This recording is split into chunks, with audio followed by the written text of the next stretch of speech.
Shemeji, kwema? Kwema. Karibu. Asante. Rafiki yako nimemkuta? Yupo.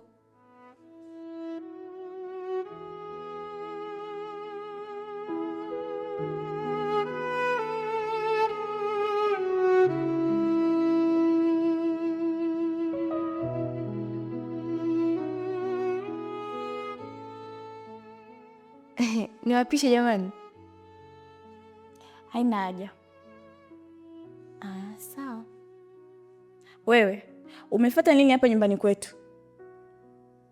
Maira, naomba unisamehe kwa kila kilichotokea mpenzi wangu.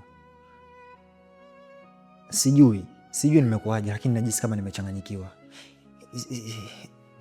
Yaani sijui ni shetani alinipitia, sielewi kipenzi. Please, naomba unisamehe. Hivi wewe, unajisikia vizuri unachokiongea kweli wewe? Au unalopoka tu? Eti sijui naomba unisamehe, shetani alinipitia. Huyo shetani hajaona watu wengine wakuwapitia mpaka aje kukupitia wewe. Haya mwenzetu, huyo shetani alivyokupitia mkaenda wapi?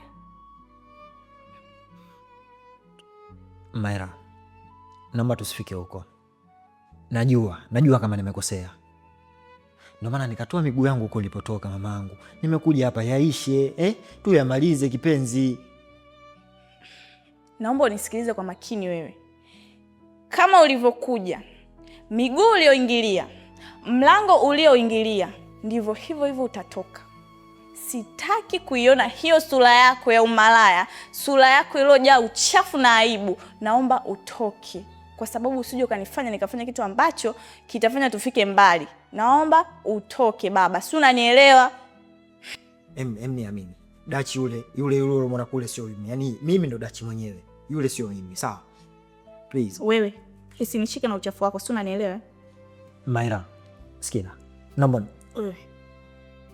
Maira, naomba nisamehe. Sitaki kusikia kitu chochote, si unanielewa? Naomba uondoke. Dachi, naomba uondoke. Sitaki kukuona humu ndani. Si unanielewa? Mbona wewe mgumu kuelewa wewe? Maila, kwani kuna nije, mbona mnanichanganya? Mia. Sitaki nikuvunjie heshima rafiki yangu. Wewe, naomba unyanyuke hapo, nenda. Sikia.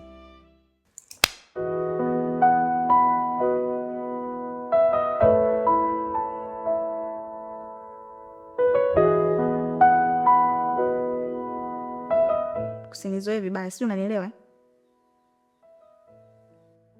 Utatoka au utaendelea kung'ang'ania humu ndani? Shemeji, mimi sina msaada juu ya hilo. Fanya tu uende, kwa kweli siwezi. Dachi, naomba utoke. Toka nje. Si unanielewa? Kaka, unaweza ukaenda tu. Nenda. Shemeji. Nenda. Muache, nenda. Nenda.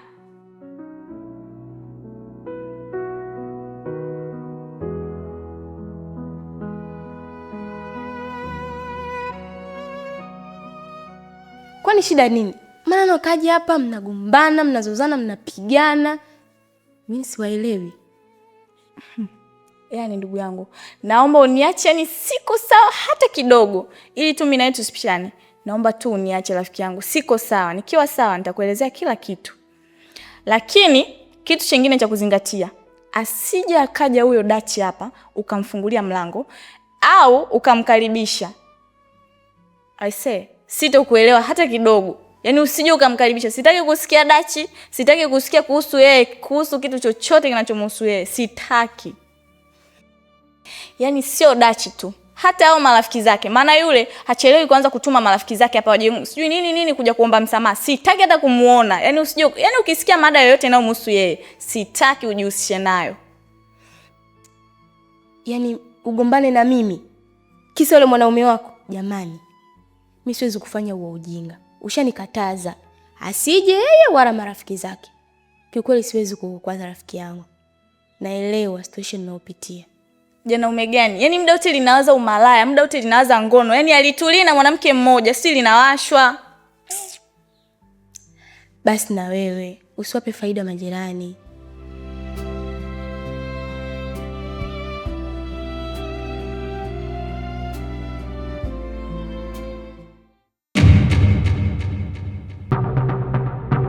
Lene,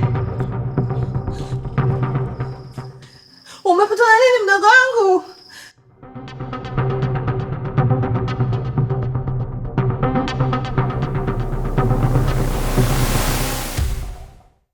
Kikutazama huleta amani na moyo hujua umefika nyumbani kwa upendo wa kweli.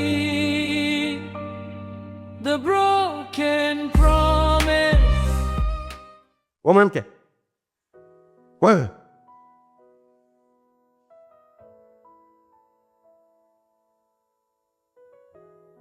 sasa, wewe yaani kwa akili zako timamu unatoka chumbani unakuja kulala hapa sebuleni, maana yake nini?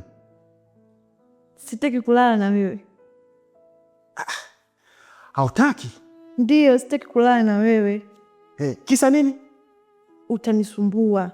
Mimi kukusumbua ni wajibu wangu, sababu wewe ni mke wangu. Bwana tafadhali, nataka haki yangu ya ndoa, usilale hapa, twende chumbani. Sitaki kufanya chochote na wewe, sitaki. Siendi kulala na wewe mpaka tukapime. Wewe nitakupiga vibao sasa hivi.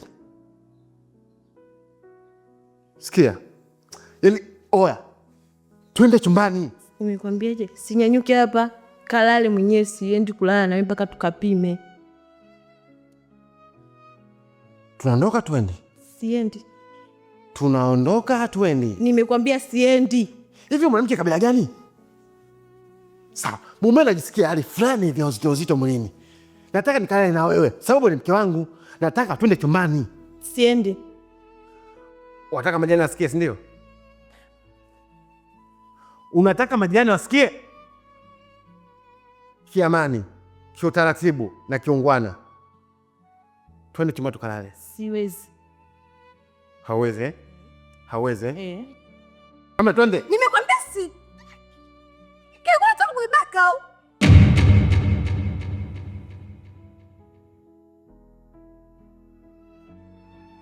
Kwa hiyo shida kupima tu. Ndiyo. Ni kupima tu basi. Sawa mke wangu, kama ndo unaona kwamba inakupa amani ya moyo, basi tutaenda kupima kesho. Sawa? Ndiyo. Ni kwa ajili ya usalama wetu wote wawili. Afya ni muhimu kuliko kitu chochote kile. Sawa, basi nilikuwa nakuomba tukalale, maana ishakuzoea bana, najua kitanda kile kikubwa. Alafu usiku ni mrefu sana. Twende basi tukalale, hata utalala kwako na mimi nitalala upande wangu. Ili mradi tunilizike moyo wangu kwamba nimelala na mke wangu. Tafadhali, sitofanya chochote kile na sitokusumbua. Ninakuahidi atufanye chochote. Kweli atufanye? Ndio atufanye. Kweli? Kwa ile imani nilokupa haijatosha, hadi moyo wangu ukauchosha, badala kupaka ukaosha.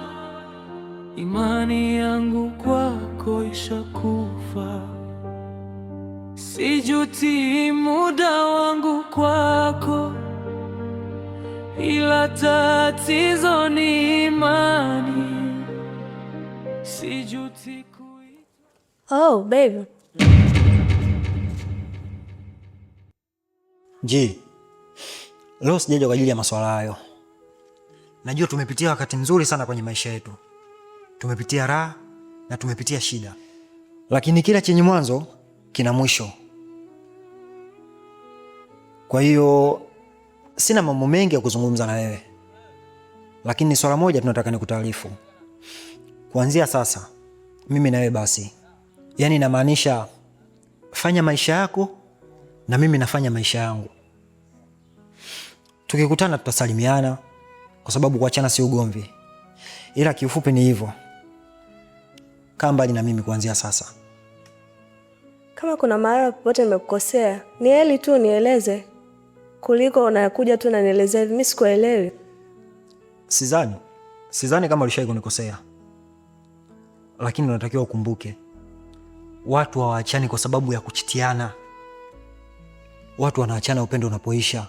upendo wangu kwako umeisha mama. Kwa unamaanisha upendo kwangu umeisha? Sina muda wa kujielezea. Nikutakia wakati mwema sana kwenye maisha yako. Dachi, kwa ile imani nilokupa haijatosha, hadi moyo wangu ukauchosha.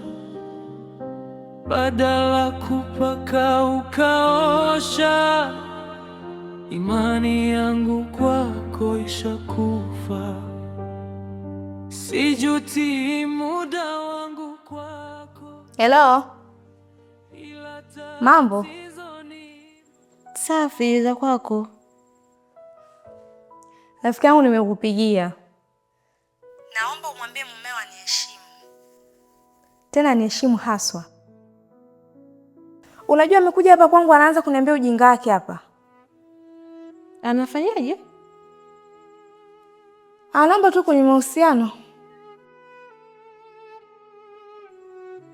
Kwani huyu mwanaume ana nini lakini? Huyu mwanaume sijui kwa nini aliziki. Mimi nishachoka. Bado tu niondoke zangu kwetu. Nimechoka. Mimi sijakwambia uachane naye. Ila tu mwambie aniheshimu. Kwani ajua kama mimi na yeye ni marafiki? Sawa, nimekuelewa. Ni hilo tu shoga yangu. Haya poa. Aya, baadaye. Usaliti unauma, usaliti unauma, usaliti unauma, usaliti unauma. Ni wiki sasa tangu nimpoteze mdogo wangu, ila mapenzi kweli yana nguvu. Sikuwahi kufikiria kama angekuja kuigusa familia yangu. Lakini mbona Lenei alikuwa anampenda Chibu? Lakini Chibu yeye hakuwahi kuthamini upendo wa mdogo wangu. Siwezi kukubali. Ni lazima nifanye kitu. Kwa upendo wa kweli, the broken promise, the broken heart, the broken promise. Naomba nichukue nafasi hii kukupa pole na kukufariji kwa yale ambayo yamekukuta. Na kimsingi kwa hili lililotokea tumshukuru Mwenyezi Mungu. Yaani inamaanisha kuwa huu msiba ni mipango ya Mungu. Isitokee ukaanza kuwaza mambo mengine ambayo hayampendezi Mungu. Kiukweli utakuwa unakosea sana. Lakini pia nikupe faraja, maana hata Biblia takatifu imeandikwa ya kwamba Bwana akupe faraja kwenye amani na huzuni yako. Wakorintho wa kwanza mstari wa 3 mpaka wa 4. Hili andiko linatufundisha ya kwamba kila kinachotokea, aidha kiwe cha amani au kisiwe cha amani, ni mipango yake Mungu. Na kupitia hivyo mipango yake anatufariji, akimaanisha kuwa yuko pamoja na sisi kwenye raha na shida. Je, usijione mpweke. Usijione kama wewe peke yako ndio umepata matatizo. Lakini amini ya kwamba Mungu yuko na wewe. Mungu yuko pamoja na wewe. Anaelewa wakati ambao unapitia na amekupa hili kama mtihani tu katika maisha yako. Kwa hiyo muamini sana na mshukuru sana Mwenyezi Mungu kwa kila jambo. Usije ukakufuru na ukaanza kumkosea. Sawa mtumishi. Mimi niseme asante. Lakini pia nitajitahidi kufuata ushauri wako. Maana najua yote yaliyotokea ni mpango wa Mungu, sawa. Na sitaki kuwaza, maana nikiendelea kuwaza nitakuwa kama namkufuru Mungu. Kwa hiyo mimi niseme asante kwa kuwa upande wangu, kwa kunifariji na kunitia nguvu. Lakini hapa kuna kitu kingine cha msingi unatakiwa ujifunze. Haya maisha ni mafupi sana. Kifo kinakuja kwa ajili ya kutufundisha. Yaani inamaanisha kwamba kifo ni kama somo katika maisha yetu. Hebu chukulia mdogo wako amefariki tu ghafla. Wewe na mimi kesho yetu hatuijui. Kwa hiyo jitahidi sana kufanya ibada, jitahidi sana kumwomba Mungu, sali sana, omba sana, na imani Mungu atakupa nguvu na atakupigania katika maisha yako. Naongea nikimaanisha kuwa kesho ni fumbo, hatujui kesho yetu iko vipi. Kwa hiyo tukijisahau sana bila kufanya ibada, mwisho wa siku tunaweza tukaangukia pabaya. Hivyo basi, ishi katika misingi hiyo ili uweze kuwa na mwisho mwema. Nashukuru mtumishi. Mimi niseme tu asante, pia nimekuelewa. Na pia nitajitahidi kufuata ushauri wako. Sawa. Ubarikiwa na Bwana. Na pole sana. Asante.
Kwa ile imani nilokupa haijatosha, hadi moyo wangu ukauchosha.